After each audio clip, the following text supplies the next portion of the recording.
Em terceiro, por último lugar, eu diria que aqui nós temos o mistério da grande verdade. Olha o verso 17 e 18. Diz assim: e agora, irmãos, eu sei que fizeste por ignorância, como também vossas autoridades. Mas Deus assim cumpriu o que dantes anunciara por boca de todos os profetas, o que seu Cristo havia de parecer. Na morte de Jesus Cristo, nós temos mistérios completamente insondáveis e que é impossível equalizar todos os mistérios que compõem as narrativas que revelam como foi a crucificação de Jesus, que aconteceu aqui na terra, mas que foi determinada desde a eternidade passada. No sermão anterior, Pedro vai deixar claro que Pôncio Pilatos, os judeus e a liderança religiosa fez tudo aquilo que fez pelo determinado desígnio de Deus e sua presciência. Atos 2, versículo 23, Pedro vai deixar claro que tudo aquilo que tinha acontecido, Deus era quem tinha sido o arquiteto e tinha decretado desde a eternidade passada que todas aquelas coisas acontecessem como aconteceu. É o que Pedro vai deixar claro no seu primeiro sermão, no versículo 23, e em Atos 4, quando ele ora após a perseguição aqui desse contexto. Tudo aconteceu porque Deus determinou. E isso, nas narrativas, é claro. Segundo, quando nós olhamos para Marcos capítulo 15, versículo de número 10, ao narrar a crucificação de Jesus, Marcos vai dizer que Pilatos, num determinado momento, olha para a liderança religiosa e percebe que a liderança religiosa teve inveja de Jesus e por isso o crucificou. Marcos capítulo 15, versículo 10. E eu me comecei a perguntar de por que a liderança religiosa tinha inveja de Jesus, e isso transpareceu ao ponto de Pilatos ter percebido na crucificação. O próprio Jesus disse que o Filho do Homem não tinha onde reclinar a cabeça. Ele não tinha casa, ele não tinha riqueza, prosperidade financeira, ele não tinha nada. A coisa mais básica na cultura de Jesus era onde reclinar a cabeça. Um pequeno travesseiro, ele disse: eu não tenho onde reclinar a cabeça, quando uma pessoa procura para segui-lo. Mas a liderança religiosa era rica, principalmente os saduceus, que tomavam ali de conta do templo, moravam nos melhores bairros de Jerusalém, da Judéia, da Galileia. Eles eram ricos, mas no final das contas eles tinham inveja de Jesus. Jesus não era um homem poderoso religiosamente falando, ele não tinha influência sobre sinagogas, ele não tinha influência sobre o templo, ele apenas fazia alguns milagres e as pessoas os seguiam pelos seus milagres, não por quem ele era. E no final das contas, a maioria das pessoas terminaram o negando. Mas a Bíblia vai dizer que apesar daqueles homens serem líderes ali no templo, serem líderes nas sinagogas, exercerem uma influência sobre a sociedade, tinham inveja daquele galileu. Tinha inveja daquele nazareno, pobre, que não tinha onde reclinar a sua cabeça. E por fim também,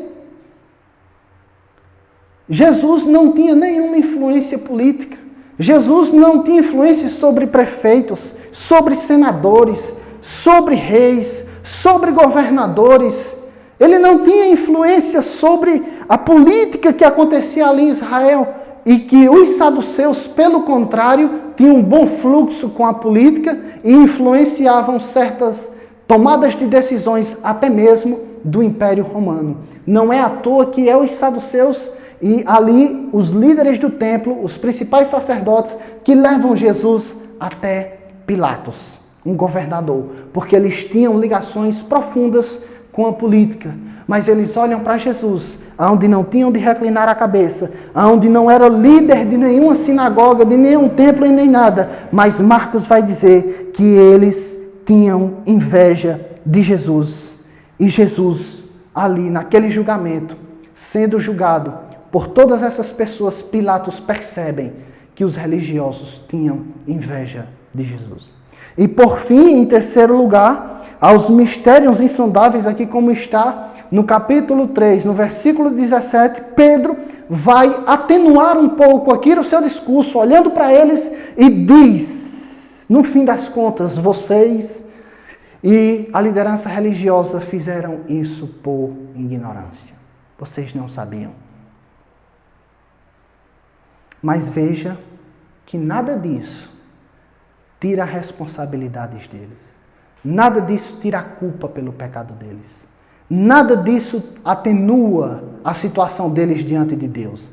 Esse é o grande mistério, aonde está envolvido a soberania e os decretos de Deus, aonde está envolvido a inveja da liderança religiosa, aonde está envolvido aqui a ignorância que o povo judeu tinha, juntamente com a liderança religiosa. E todas essas coisas estão juntas e aglutinadas, mas Pedro encerra dizendo: arrependei-vos, pois, e convertei-vos, para que os seus pecados sejam apagados, ou para que seus pecados, em outras traduções, sejam anulados, para que desapareça, para que sejam cancelados, apagados. Ele termina chamando aquelas pessoas que estavam ouvindo para se arrependerem. Quando nós olhamos para a pregação de Pedro, nesse evangelismo, e quando nós olhamos para a pregação de evangelismo dos dias atuais, nós encontramos uma distância como da terra para o sol. E essa é a pregação cristã. Devemos anunciar o que aconteceu com Jesus, a sua morte, a sua ressurreição, a sua ascensão aos céus, e conclamar a todos que se arrependam enquanto é tempo. Era essa a pregação dos apóstolos. Olha, Jesus viveu entre nós, Jesus foi crucificado e morto, Jesus ressuscitou e está à destra de Deus, e um dia Jesus vai voltar. Pode olhar e ler todos os sermões que estão em Atos, que eles vão ter ou todos esses elementos, ou pelo menos a maioria desses elementos. E essa deve ser a nossa pregação nos dias atuais, explicando o que foi a sua morte, como foi, por que foi, o que significa propiciação, redenção, o que significa substituição. E essa deve ser a nossa pregação. Não devemos pregar nada além daquilo que as Escrituras revelam. Esse é o escândalo do Evangelho. Nós não podemos tirar do Evangelho esse escândalo. Nenhum esforço humano, por maior que seja, pode levar uma alma ao céu, pois só o Evangelho é o poder de Deus para a salvação de todo aquele que nele crê. Romanos 1:16. Pois só o Evangelho, disse Paulo, inspirado pelo Espírito, é o poder de Deus para a salvação e nada mais. Que Deus abençoe, em nome de Jesus.